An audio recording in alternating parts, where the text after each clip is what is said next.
दादा थोडंसं मागे घ्या. जरा वर घ्या. रेडी आहे का? हात हात काढ. Roll role.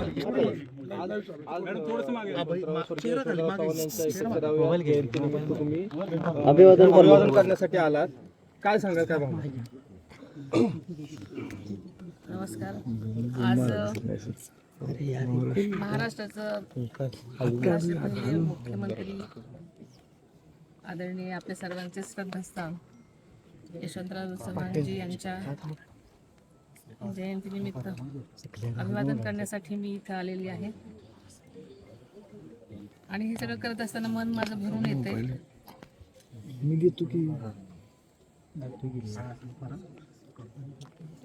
आपल्या सगळ्यांचं श्रद्धास्थान. आपल्याला माहिती आहे की मी 2 फेब्रुवारीला पण इथे आले होते.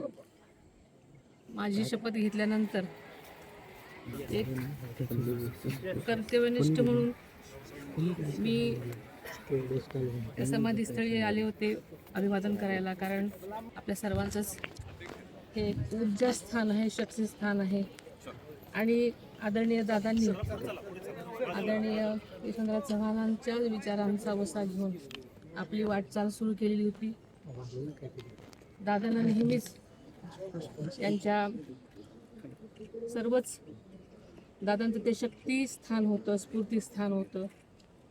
आणि त्यांच्या पावलावर पाऊल टाकून त्यांची वाटचाल केलेली होती. आणि मी सुद्धा याच पद्धतीने वाटचाल करण्याचा आपल्या सगळ्यांना मी शब्द देतो. आता काही वेळापूर्वीच अधिवेशन बॉम्ब असल्याची एक थ्रेट आलेला आहे आणि असा मेल आला होता, त्यामुळे आता विधानसभा खाली केलेली आहे.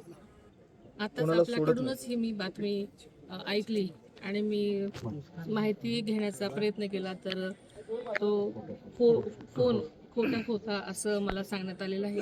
अजूनही जास्त चौकशी आणखी कळेल. मला आता एवढीच माहिती मिळाली. पण एका बाजूला अधिवेशन सुरू असताना अशा पद्धतीनं फोन येणं आणि हे कसं बघता याकडे कोण?